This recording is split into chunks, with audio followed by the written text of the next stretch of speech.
तो चलिए बढ़ते हैं आज की कहानी की ओर। दोस्तों, मेरा नाम सूरज है और मैं राजस्थान का रहने वाला हूँ। यह घटना मेरे साथ आज से लगभग 2 साल पहले घटी थी। मैं उस वक्त 21 साल का था और उस वक्त कॉलेज की छुट्टियां चल रही थी। इसलिए मैंने सोचा कि अभी तो छुट्टियां भी हैं और वैसे भी घूमने फिरने का मौका तो कम ही मिलता है, इसलिए मुझे अपने नानी के गांव जाना चाहिए। और फिर मैंने पापा को भी ये बात बताई तो पापा भी थोड़ी मुश्किल से ही सही पर आखिरकार मान गए। और फिर मैं और मेरा दोस्त, जिसका नाम अजय था, अजय मेरा काफ़ी अच्छा दोस्त था और वो भी मेरे साथ चलने को तैयार था, क्योंकि मैं भी एक बार उसके मामा के गांव घूमकर आ चुका हूँ। हम दोनों ने प्लान बनाया कि हम लोग सुबह के 5 बजे घर से निकलेंगे। फिर रात को मैं बस यही सोचकर बहुत एक्साइटेड था कि कल मैं अपने मामा और नानी से मिलने जाऊंगा, जिस वजह से मुझे नींद ही नहीं आ रही थी। फिर किसी तरह मैं उस रात सोया और फिर मैं अगली सुबह 4:30 बजे उठा और मैंने अपने दोस्त को भी फ़ोन लगाया। मेरा दोस्त भी मेरे घर पर अपनी बाइक लेकर आ गया। फिर इसके तुरंत बाद ही हम दोनों निकल गए मेरे मामा के गांव। हम लोग बड़े आराम से बातें करते करते और खाते पीते हुए तकरीबन 11 बजे तक गांव पहुंचे। मुझे देखकर मेरे मामा और नानी बहुत खुश हुए। दिन तो जैसे तैसे ठीक ठाक गुजर गया और रात का खाना खाने के बाद मैं और मेरा दोस्त बरामदे पर बैठे नानी जी से बातें करने लगे। बातों ही बातों में मैंने नानी जी को कहा, नानी जी हमें कोई भूत की कहानी सुनाइए ना। नानी जी ने हमें मना करते हुए कहा कि रात में यहाँ पर ऐसी बातें करना भी पाप है, वरना यहाँ पर मौजूद किसी नकारात्मक शक्ति को यह भनक लग गई तो वो उस स्थान पर हावी हो जाती हैं। वो दरवाजा खटखटाने लगते हैं और अगर कोई भी गलती से दरवाजा खोल देता है तो बाहर मौजूद वो प्रेत उस इंसान को अपने पीछे भ्रमित कर ले जाते हैं और फिर उसे ले जाकर जान से मार देते हैं। इसलिए यहाँ रात के समय ऐसी बातें नहीं करते। मैं और मेरे दोस्त मन ही मन हंसते हुए इन बातों का मजाक बना रहे थे। उस रात हम कमरे में जाकर सो गए और फिर अगली सुबह हम लोग बाहर आए और थोड़ा टहलने जाने वाले थे कि बाहर बैठे मेरे नाना ने कहा, पीछे की तरफ मत जाना। मैंने और मेरे दोस्त ने बड़ी हैरानी से पूछा, क्यों? इस पर उन्होंने कहा, पीछे से 100 मीटर दूर जो बांसवाड़ा है वहाँ एक घर मौजूद है। उस घर में एक बूढ़ा और बूढ़ी रहा करते थे जो कि काफ़ी गरीब थे। दिन बीते लेकिन उनके हालत में कोई सुधार नहीं आया और तो और अब उनके हालात और भी गंभीर हो चुके थे। खाना खाने के भी लाले पड़ गए थे उनके और कुछ दिन बाद भूख के मारे उनकी हालत बहुत ख़राब हो गई थी। कहते हैं कोई भी गांव वाला खाना लेकर नहीं जाता था, क्योंकि जब भी कोई खाना देने जाता तो उसके कुछ ही दिनों बाद ही किसी बीमारी या दुर्घटना से उस शख्स की मौत हो जाती। लोग इस बात से काफ़ी डर गए थे, जिस वजह से कोई खाना नहीं पहुंचाता। भूख और कमजोरी के कारण उन दोनों की ही मौत हो गई।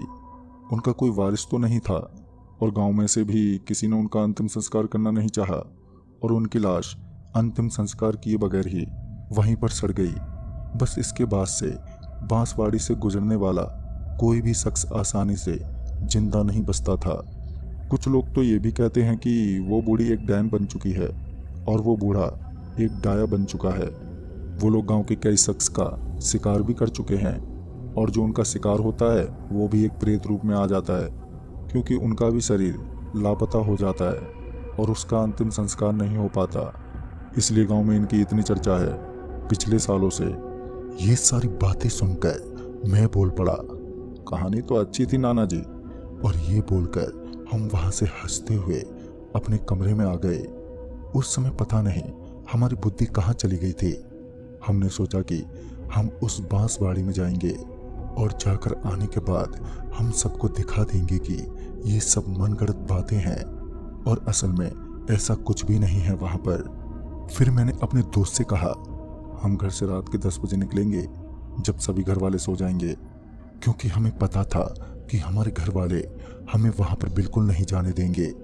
अगर हम दोनों ने इस बारे में उन्हें बताया तो हम दोनों ने खाना खाया और फिर कुछ सामान सेट किया, जैसे मेरा एक छोटा कैमरा, एक लालटेन और कुछ हथियार भी, ताकि हम किसी भी जानवर से बच सकें। फिर हम लोग घर वालों के सोने का इंतजार करने लगे और फिर कुछ देर बाद सभी घर वाले भी सो गए और फिर उसके बाद मैं और अजय सभी सामान को एक बैग में लेकर कमरे से बाहर आए और फिर हम निकल पड़े उस बांसबाड़ी की तरफ। हम लोग कच्ची सड़क पर पहुंचे। चारों तरफ सिर्फ और सिर्फ सन्नाटा पसरा था, मतलब कि वहां पर कोई नजर नहीं आ रहा था।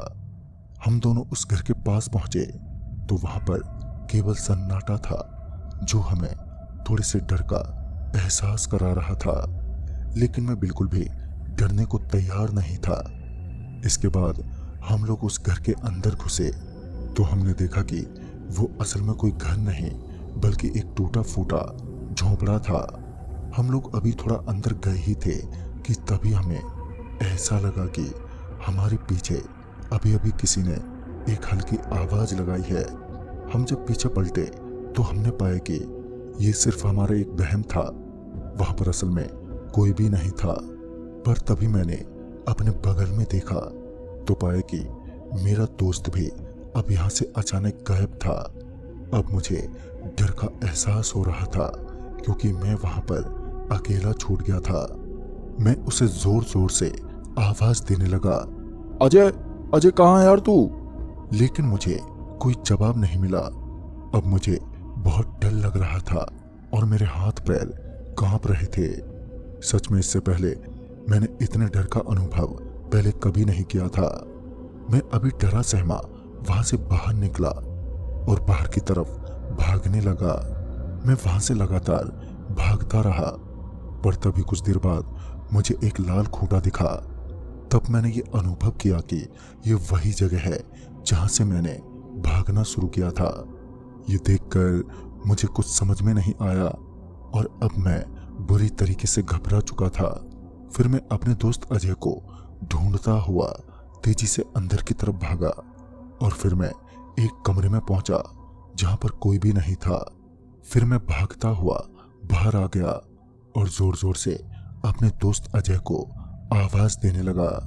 मैं ये तो समझ चुका था कि आज मैंने यहाँ पर आकर बड़ी ही गलती कर दी है और फिर मैं अपना सर पकड़कर वहीं पर बैठ गया। तभी मुझे सामने से अजय आता हुआ दिखा। वो कैमरे से फोटो क्लिक करता हुआ इधर ही आ रहा था। फिर वह मेरे पास आया और फिर मैंने उसे चिल्लाते हुए कहा, अबे कहाँ चला गया था तू? मैं कितना डर गया था। तभी अजय हंसते हुए बोला, घर पर तो बड़ा उछल रहा था तू कि मैं भूत प्रेतों से नहीं डरता, और अभी इतना डरपोक कैसे बन गया तू? तभी मैंने उससे कहा, अरे लेकिन यार तू था कहाँ पर? इतनी देर से मैंने तुझे हर जगह ढूंढा मगर तू मुझे कहीं नहीं दिखा। इस पर उसने इस बात को काटते हुए बोला, वो सब छोड़ यार, देख चल तू मेरे पीछे आ, तुझे कुछ दिखाता हूँ। मगर मैंने उससे कहा, नहीं यार हमें यहाँ से जल्दी ही निकलना होगा और ये जगह मुझे बिल्कुल भी ठीक नहीं लग रही है। लेकिन तभी पीछे से मुझे एक आवाज सुनाई दी, सूरज सूरज भाई कहाँ है तू? सूरज भाई बचा ले मुझे। मैंने जब पीछे देखा तो पाया कि पीछे तो मैंने एक बूढ़े शख्स को अपनी खुली आंखों से देखा। उसे देखकर मेरी रूह कांप गई। मैं हड़बड़ाहट की वजह से जल्दी वहां से भागा और भागते हुए मेरे पैर पर जोर से एक पत्थर लगा, जिस वजह से मैं नीचे गिर गया और वो आदमी अब धीरे धीरे मेरी तरफ बढ़ने लगा, जिसका चेहरा बहुत ही डरावना लग रहा था और अंधेरी रात में मुझे वो और डरा रहा था। लेकिन तभी मुझे अजय नजर आ गया जो उस आदमी के पीछे से आ रहा था। अजय ने उस आदमी को धक्का दे दिया और फिर मुझे हाथ देकर उठाया और फिर हम लोग वहां से तेजी से भागे। उस वक्त शायद रात के 1:30 बज रहे थे। किसी तरह हमें इस घर में 4 घंटे और बिताने पड़ सकते थे। फिर हम छुपने के लिए कोई जगह ढूंढने लगे, लेकिन वहां पर अंधेरे की वजह से वहां पर कुछ भी नहीं दिख रहा था। और तभी हमने एक ऐसी खौफनाक दृश्य को अपनी आंखों से देखा जो किसी का भी दिल दहला सकता था। हमने देखा कि एक बूढ़ी औरत 2 चिता बना रही थी, जो यकीनन शायद हमारे लिए ही थी। हमारी आंखें तो खुली की खुली ही रह गईं। मैं बहुत ज्यादा अब डर चुका था, लेकिन अपने आप को किसी तरह संभाले हुए था। फिर तभी एक बड़ा अजीब सा दिखने वाले आदमी ने एकदम से मेरी तरफ देखा तो मेरी तो हालत ही खराब होने लगी। फिर वो मेरी तरफ देखकर हंसने लगा और फिर एक भयानक आवाज में मेरी ओर देखते हुए बोला, अगला नंबर तुम दोनों का है। और ये बोलकर वो एक खोपड़ी को चबाने लगा। अब हम दोनों दोस्त वहां से बड़ी तेजी से भागे और भागकर एक दूसरे कमरे में आ गए। लेकिन ये क्या, हम तो फिर से उसी कमरे में आ गए थे जहां से हमने भागना शुरू किया था। हमें तो कुछ समझ में नहीं आ रहा था कि आखिर ये हो क्या रहा है। मामा जी ने हमें एक बार बताया था कि वो छलावे हैं तो वो लोग किसी को भी भ्रमित कर सकते हैं। ये बात तो साफ थी कि ये बिल्कुल छलावा ही था, लेकिन मामा जी ने यह नहीं बताया था कि उनसे बचा कैसे जाए और उनका सामना कैसे किया जाए। हमारे पास इस बारे में बिल्कुल भी कोई भी जानकारी नहीं थी, मगर हमने पहले ये सब सुना था कि भूत प्रेत, छलावा या जानवर आग से डरते हैं, लेकिन वहां पर तो कोई आग भी तो नहीं थी। तभी हमें फुसफुसाने की आवाज आई तो हम दोनों एकदम से पीछे पलटे और हमारी रगों में दौड़ता खून एकदम से रुक गया। मेरे शरीर में एक बिजली सी दौड़ गई थी उस वक्त, पर इस बार हमारे सामने एक आदमी खड़ा था, लेकिन उसका एक पैर गायब था और उसका चेहरा इतना भयानक था कि कमजोर दिल वाले की तो जान वहीं पर निकल जाती। फिर हम लोग दबे पांव वहां से भागे और हम लोग अभी भाग ही रहे थे कि तभी मुझे ऐसा लगा कि एक बालों की चोटी ने हमारे पैरों को जकड़ रखा है। यह देखकर हमारे पसीने छूटने लगे। मुझे याद है कि हमारे मामा जी ने बताया था कि उनमें से एक औरत भी थी जो कि वही बूढ़ी औरत थी जिसके बहुत ही लंबे लंबे बाल थे। उसे गांव वाले लंबी चोटी वाली औरत के नाम से भी बुलाया करते थे। उसने मेरे दोस्त को पकड़ लिया था और उसे घसीटते हुए कमरे के अंदर ले गई। कमरे के अंदर जाते ही मेरा वो दोस्त जोर जोर से चिल्लाने लगा था, पर मैं उसके पीछे भागा और उस कमरे तक पहुंच गया। पर मैं किसी तरह कमरा बंद होने से पहले ही अपने दोस्त के पास पहुंच गया और जब मैं अजय के पास पहुंचा तो मैंने देखा कि अजय की हालत अब बहुत ही खराब हो चुकी है। उस समय उसके पसीने छूट रहे थे, साथ ही उसके शरीर पर जख्म भी थे और अब वह बहुत ही बुरी हालत में था। पर अब खुद की जान बचाने के लिए हमें वहां से जल्द निकलना था, इसलिए मैंने चारों तरफ देखा तो मुझे उस कमरे के बाहर की तरफ एक दरवाजा दिखाई दिया। मैं और अजय वहां से निकलते हुए उस दरवाजे के पास गए, मगर वह चोटी अभी भी मेरे दोस्त को खींचे जा रही थी। तभी मुझे याद आया कि सुरक्षा के लिए हमने बैग में कुछ औजारों को भी रखा था, जिनमें से एक चाकू भी था। मैं उस चाकू को लिए अजय की तरफ बढ़ा, हालांकि अजय इससे डर गया था। उसे लगा कि मैं उसका दोस्त नहीं कोई और हूं। मैं बड़ी तेजी से अजय की तरफ बढ़ा और उस चोटी को काट दिया। फिर मैं और मेरा दोस्त वहां से भागते हुए उस दरवाजे के बाहर आ गए और जैसे ही हम दोनों उस दरवाजे के बाहर आए तो हमें डर था कि कहीं हम फिर से उसी जगह पर ना आ जाएं। मगर इस बार हम लोग सच में उस घर से निकल चुके थे, मगर अभी एक बहुत ही बड़ी मुसीबत आने वाली थी। हमने सामने देखा कि अभी हम एक जंगल में आ गए हैं और उस समय रात के अंधेरे में जंगल बहुत ही डरावना लग रहा था। मैं और अजय वहां से भागते हुए जंगल के एक पेड़ के नीचे आ गए थे।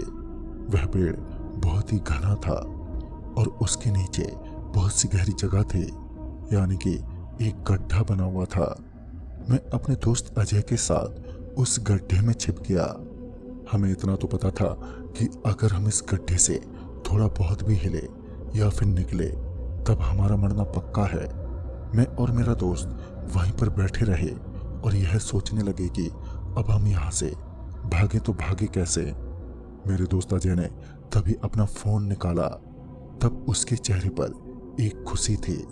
उसने कहा, नेटवर्क मिल गया है, अब हम फोन करके अपने घर वालों को यहाँ पर बुला सकते हैं। और हमने तुरंत ही ऐसा ही किया। मैंने तुरंत अपने मामा को फोन किया। उस वक्त मामा जी बड़ी गहरी नींद में थे, शायद इसलिए उन्होंने फोन नहीं उठाया। मैं घर के अलग अलग लोगों को लगातार फोन कर रहा था, पर कोई भी फोन उठा नहीं रहा था। जब हमने अपने फोन में समय देखा तब रात के करीब 3:30 बज रहे थे। तभी उस पेड़ के नीचे ही मेरे दोस्त को एक कांटा चुभा, जिससे उसने जोर से चिल्लाया। वहां उसकी चिल्लाहट सुनकर पता नहीं कहां से हलचल होने लगी। ऐसा लगा जैसे कोई हमारे आसपास मंडरा रहा था। लेकिन जब उधर बाहर की तरफ देखा तो वहां पर मुझे कोई भी नहीं दिखा। मगर मुझे पता था कि अब यह जगह बिल्कुल भी सेफ नहीं है, इसलिए मैं और अजय वहां से बाहर भागने लगे। तभी अचानक मेरे फोन की घंटी बजी तो मैंने पाया कि फोन मामा जी का था। मैंने मामा जी को सारी बात बताई। पहले तो मामा जी ने मुझे बहुत डांटा, मगर फिर मामा जी ने कहा, तुम लोग वहां से थोड़ा आगे आ जाओ तो तुम्हें वहां पर एक बहुत ही बड़ा खिजड़ी का पेड़ दिखेगा। तुम लोग उस पेड़ के नीचे आ जाओ। उस पेड़ के आसपास कोई भी काली शक्ति नहीं आ सकती, और वहां पर एक भगवान की मूर्ति भी है, इसलिए तुम लोग वहां पर तुरंत ही पहुंच जाओ। और मैं कुछ लोगों को लेकर वहां पर पहुंचता हूं। फिर मैं और अजय किसी तरह वहां से भागते हुए उस जगह पर आ गए जहां पर वो खिजड़ी का पेड़ था। उसके नीचे सच में एक छोटा मंदिर बना हुआ था। हम दोनों वहीं पर बैठ गए और अपने मामा का आने का इंतजार करने लगे। तभी मुझे उस पेड़ के सामने एक लड़का दिखा। शायद वो अजय था, मगर वो अजय कैसे हो सकता था, क्योंकि अजय तो मेरे पास बैठा हुआ था। जब मैंने ठीक से उसको देखा तो उसकी गर्दन उल्टी थी, और ये देखकर मेरा दिल दहल उठा। मुझे पता चल गया था कि ये कोई आदमी नहीं है और वो मुझे अपने पास बुला रहा था। लेकिन मैं जानता था कि ये जरूर कोई छलावा या प्रेत है। ये कभी भी इस पेड़ के नीचे नहीं आ सकता। मुझे ये भी पता था कि वह मुझे अपने पास बुलाकर मारना चाहता है। और फिर कुछ देर बाद वहां पर लोगों के आने की आवाजें सुनाई देने लगी, और वो छलावा एकदम से जैसे गायब हो गया था। मेरे मामा जी के साथ कुछ लोग वहां पर आ गए। मामा जी ने मुझे गले लगा लिया और फिर मुझे लेकर घर पर आ गए। घर पर आने के बाद उन्होंने हमें बहुत डांटा और दोबारा वहां जाने के लिए मना किया। फिर हम लोग भी ये कसम खा चुके थे कि अब कुछ भी हो, मगर हम लोग कभी भूलकर भी वहां पर नहीं जाएंगे। और फिर अगले ही दिन हम लोग अपने घर आ गए। दोस्तों, आज भी मैं जब उस किस्से के बारे में सोचता हूँ तो मैं एकदम से कांप जाता हूँ। वो तो मेरी खुशकिस्मती थी कि मैं उस रात कैसे भी करके बच सका, वरना ना जाने मेरा क्या हो जाता। तो दोस्तों, इस कहानी में बस इतना ही।